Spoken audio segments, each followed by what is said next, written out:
Welcome to my TS Cartoon 94 channel. एक बार की बात है, एक जंगल में सफेद लोमड़ी रहती थी। वह एक बार शिकारियों के जाल में फंस गई। अरे कोई बचाओ मुझे, मुझे बचाओ, जल्दी से बचाओ, कोई है। इतने में वहां बंदर आ जाता है।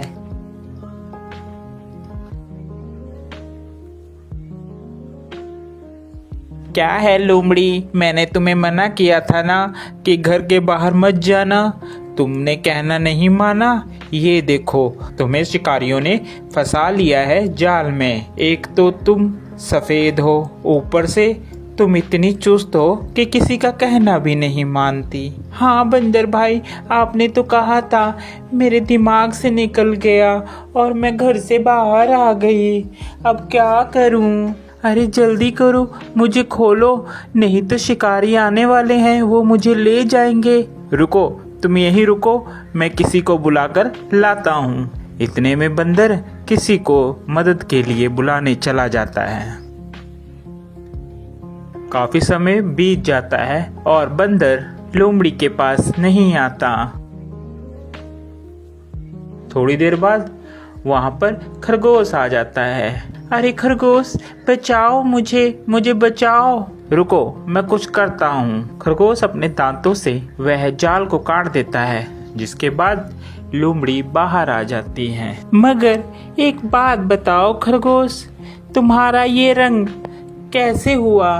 क्या बताऊं तुम्हें लोमड़ी, मेरा ये रंग तो ऐसे ही है।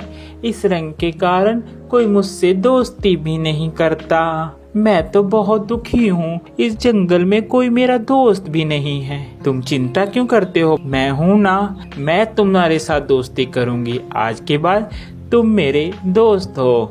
लोमड़ी और खरगोश दोस्त बन जाते हैं। ऐसे ही कुछ समय बीतता है। अरे खरगोश भाई, मैं तुमसे एक बात करना चाहती थी। हमारे नदी के पास तालाब में एक जादुई मछली रहती है। चलो हम उसको पकड़ते हैं। जब हम उसको पकड़ेंगे, हम जो मांगेंगे वो मिलेंगे। ना बाबा ना, मैं तो नहीं जाता वहाँ पर। पता नहीं कैसी जगह हो, मुझे तो डर लगता है, मैं तो नहीं जाता।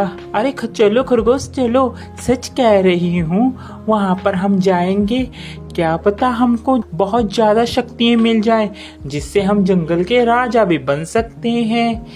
चलो हम लोग चलते हैं, तो और तुम्हारा रंग भी अच्छा हो जाएगा, जिससे जंगल के सभी जानवर तुमसे दोस्ती करने लगेंगे। अरे नहीं लोमड़ी, मैं नहीं जाता, मुझे डर लग रहा है। तुम ही जाओ जब जाना है तो। नहीं, तुम रहने दो, तुम भी मत जाओ और मैं भी नहीं जाता। क्या जरूरत है, जो है जितना है बहुत है, कोई जरूरत नहीं है जाने की। तुम भी मत जाना लोमड़ी खरगोश का कहना नहीं मानती है और वह चली जाती है। सुनो तालाब की मछली, जल्दी से मेरे सामने आओ, मैं तुमसे मिलना चाहती हूँ। इतना ही लोमड़ी आवाज लगाती है और मछली बाहर आ जाती है। हाँ लोमड़ी, बोलो, मांगो, क्या मांगना चाहती हो तुम मुझसे? मछली, मैं चाहती हूँ कि तुम मुझे इस जंगल का राजा बना दो। मैं इस जंगल की राजा बनना चाहती हूँ। नहीं, ऐसे नहीं हो सकता। तुम जैसी हो, जो भी हो, इस अवस्था में ठीक हो। तुम्हें राजा बनने की कोई आवश्यकता नहीं है। लोमड़ी गुस्से में आ जाती है और वह मछली को पकड़ने के लिए जैसे ही कूदती है, मछली एक पक्षी का रूप बनाकर उड़ जाता है। इतने में वहाँ पर खरगोश आ जाता है। मत जाओ तुम, मत जाओ, ऐसा मत करो लोमड़ी, ये ठीक नहीं है। हम जैसे हैं, जिस अवस्था में हैं, ठीक है।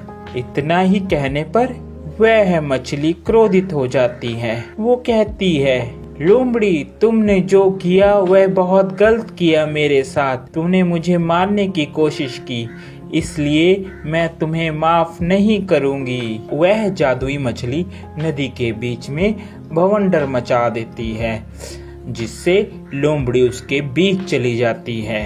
फिर खरगोश अकेला रह जाता है। खरगोश रोने लगता है। अरे खरगोश, तुम क्यों रोते हो? चिंता मत करो। आज के बाद मैं तुम्हें आशीर्वाद देता हूँ कि जंगल के सभी जानवर तुमसे प्यार करेंगे और दोस्ती करेंगे, जिससे तुम जंगल के सभी के प्यारे जानवर बने रहोगे। यह कहकर वह पक्षी उड़ जाता है।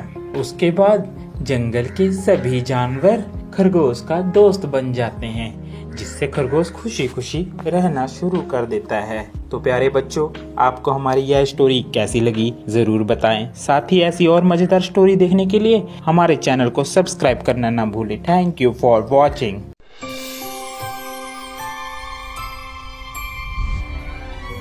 मेड्यूसा। ग्रीक की पौराणिक कथाओं में मेड्यूसा को एक पंखों वाली औरत के रूप में याद किया जाता है, जिसके बाल जहरीले सांपों के थे। 3 गॉर्गन बहनों में से वो एक थी। फोर्कस और कीटो की बेटी थी, जो सामुद्रिक देवताएं थे।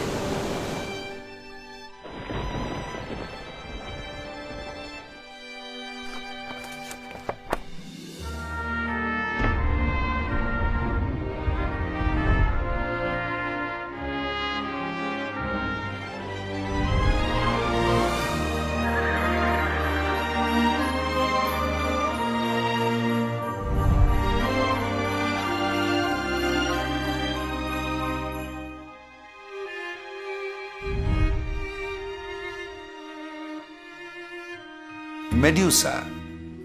ग्रीक की पौराणिक कथाओं में मेड्यूसा को एक पंखों वाली औरत के रूप में याद किया जाता है, जिसके बाल जहरीले सांपों के थे। 3 गॉर्गन बहनों में से वो एक थी।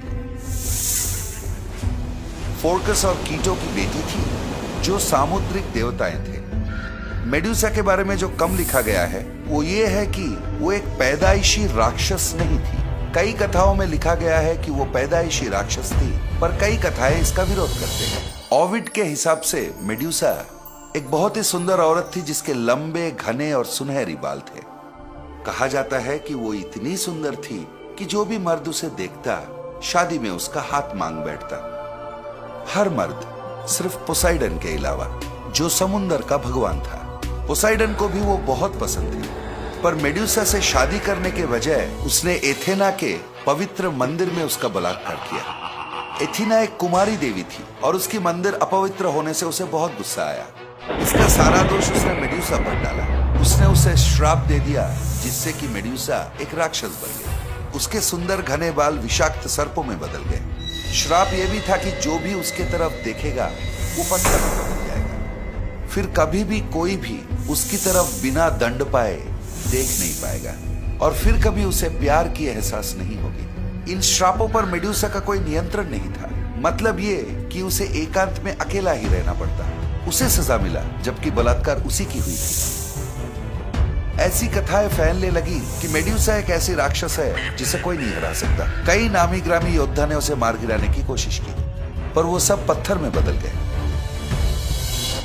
ज़ूस का बेटा पर्सस को मेड्यूसा को मार गिराने का दुष्कर काम सौंपा गया। उसका सहायता करने के लिए कई भगवानों ने उसे उपहार दिया। हेडिस ने एक हेलमेट दिया, जिससे वो अदृश्य हो सके।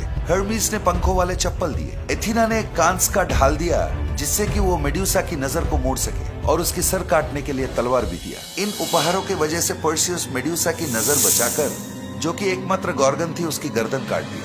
जब मेड्यूसा की मौत हुई, वो पोसाइडन की बच्चे की मां बनने वाली थी।